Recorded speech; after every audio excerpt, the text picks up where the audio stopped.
komunikasi adalah suatu kelompok, suatu proses yang dilakukan melalui seseorang atau komunikator yang menyampaikan stimulus dengan tujuan mengubah atau membentuk perilaku orang lain, atau proses monitor, memilih dan mengirimkan simbol sedemikian rupa sehingga membantu pendengaran membangkitkan makna atau respon dari pemikirannya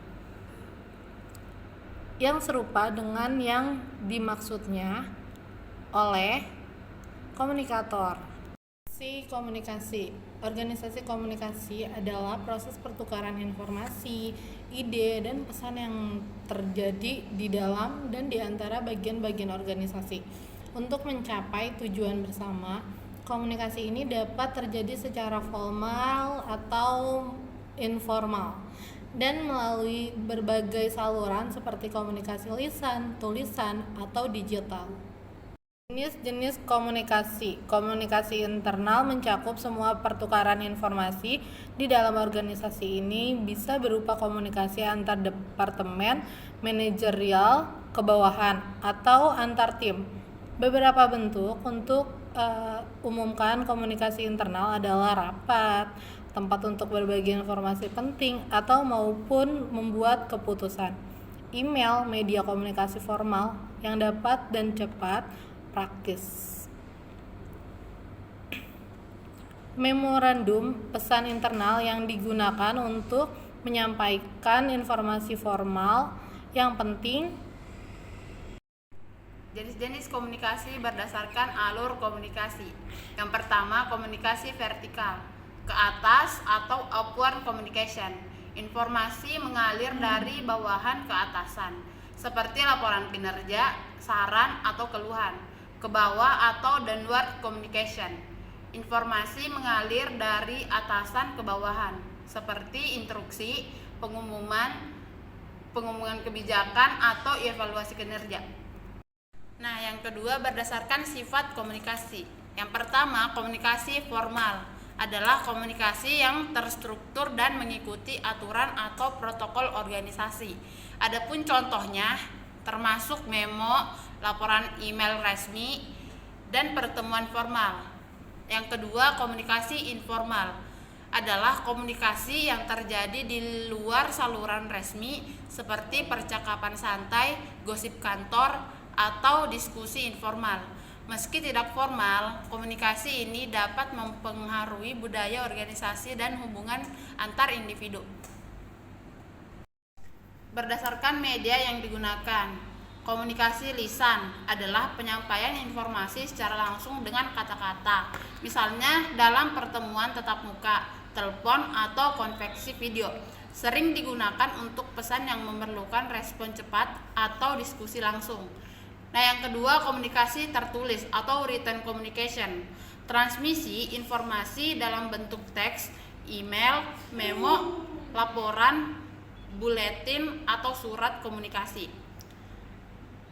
Nah, komunikasi tertulis penting untuk mendokumentasikan informasi dan melestarikannya secara lebih permanen. Berdasarkan ruang lingkup dan ruang lingkup komunikasi internal. Ini adalah jenis komunikasi yang terjadi antar individu yang berpartisipasi dalam suatu organisasi, baik itu manajemen, karyawan, atau departemen. A. Komunikasi eksternal ini adalah komunikasi dengan orang yang tidak termaksud dalam organisasi. B. Konsumen, mitra bisnis, lembaga, pemerintah, atau media. Ini sangat penting untuk menciptakan citra dan ikatan masyarakat. Kekurangan organisasi komunikasi. Yang pertama, kurangnya koordinasi. Tanpa koordinasi yang baik, informasi dapat tersebar tidak merata, sehingga menyebabkan kebingungan atau misinterpretasi di antara anggota organisasi. Yang kedua, ambiguitas pesan. Jika pesan yang dikomunikasikan tidak jelas atau ambigu, hal ini dapat menyebabkan kesalahpahaman dan konflik di dalam tim. 3. Silos informasi. Dalam banyak organisasi, informasi mungkin terjebak dalam departemen tertentu, sehingga sulit bagi anggota lainnya untuk mengakses data yang diperlukan.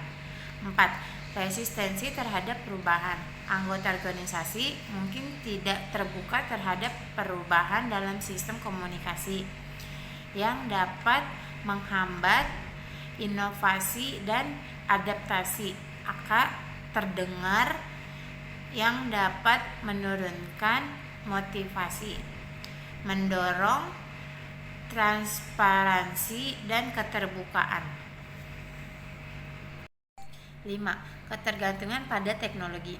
Terlalu bergantung pada alat komunikasi digital dapat mengurangi interaksi personal dan mengakibatkan kehilangan nuansa dalam komunikasi. 6. Keterbatasan dalam umpan balik. Jika tidak ada saluran yang memadai untuk umpan balik, maka anggota organisasi merasa suara mereka tidak terdengar, yang dapat menurunkan motivasi. 7. Birokrasi yang berlebihan. Prosedur komunikasi yang rumit dapat memperlambat aliran informasi dan membuat respons terhadap isu-isu menjadi lambat. 8. Kekurangan pelatihan.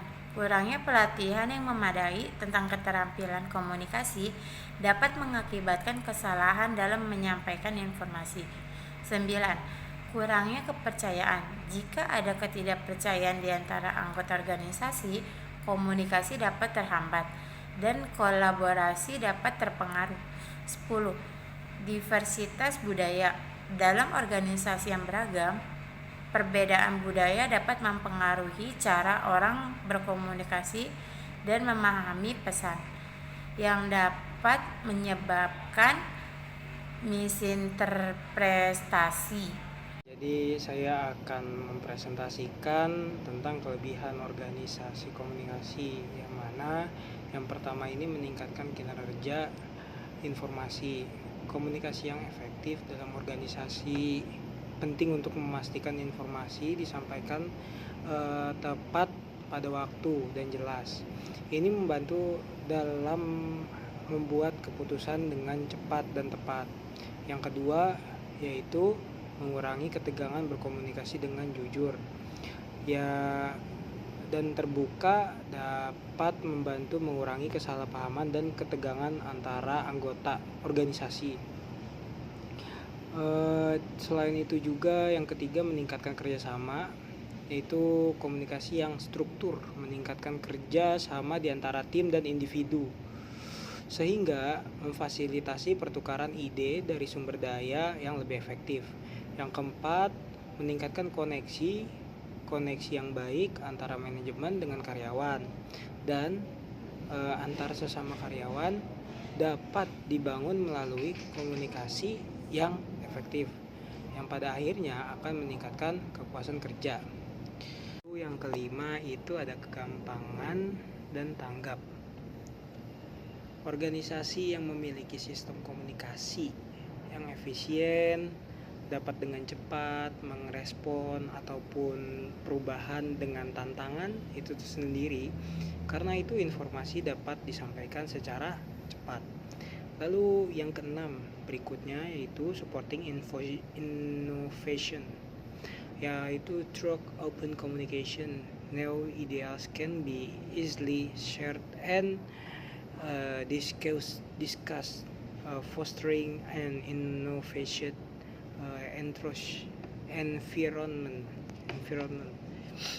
Yang ketujuh, menyempurnakan image organisasi, berkomunikasi dengan baik secara internal maupun eksternal, dapat meningkatkan persepsi organisasi bagi masyarakat dan para pemangku kepentingan yang pada gilirannya berdampak positif pada reputasi dan keterlibatan. Lalu yang ke-8, pembangunan suasana kerja yang positif. Itu bisa mendukung komunikasi itu bisa menjadi lebih lancar dan stabil. Pada semestinya kita dapat saling membantu. Yang 9 itu karyawan yang lebih terlihat. Dengan adanya komunikasi dua arah, itu karyawan terlibat dalam dan terlibat dan aktif dalam pengambilan keputusan. Jadi karyawan yang lebih terlibat itu bisa merespon lebih cepat dan tegap, maksudnya lebih cepat dan tepat itu. Lalu yang ke-10 itu memfasilitasi perlengkapan visi dan misi. Pengungkapan visi dan misi, komunikasi di dalam organisasi membuat penyampaian visi dan misi menjadi lebih efektif. Jadi penyampaian visi misi itu juga harus jelas dan lebih efektif, karena tujuan daripada hal kerja itu pasti ada visi misinya.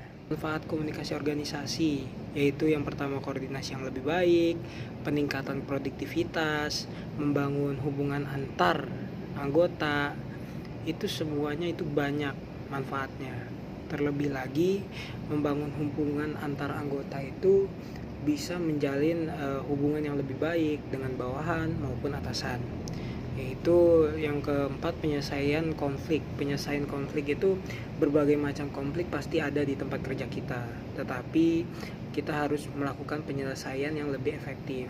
Itu termasuk dari manfaat komunikasi organisasi. Lalu pengambilan keputusan yang tepat, ada diantaranya sesuatu petinggi ataupun atasan ataupun bawahan, dia harus mengambil keputusan yang tepat sehingga komunikasi itu berjalan dengan lancar, komunikasi organisasi itu. Lalu adaptasi terhadap perubahan, itu juga sama, itu manfaat dari komunikasi organisasi.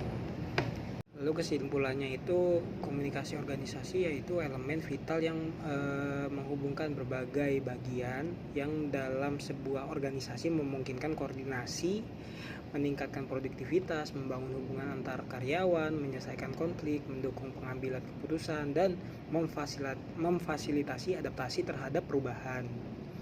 Komunikasi yang efektif menciptakan lingkungan kerja yang lebih harmonis, efisien, dan responsif terhadap tantangan, sehingga organisasi dapat mencapai tujuan secara optimal. Kesimpulan ini kita ambil, komunikasi organisasi yaitu banyak manfaatnya, terutama itu menjalin hubungan silaturahmi antara atasan dan bawahan, maksudnya itu di dalam dunia kerja maupun di dunia luar. Terima kasih, sekian dari kelompok kami.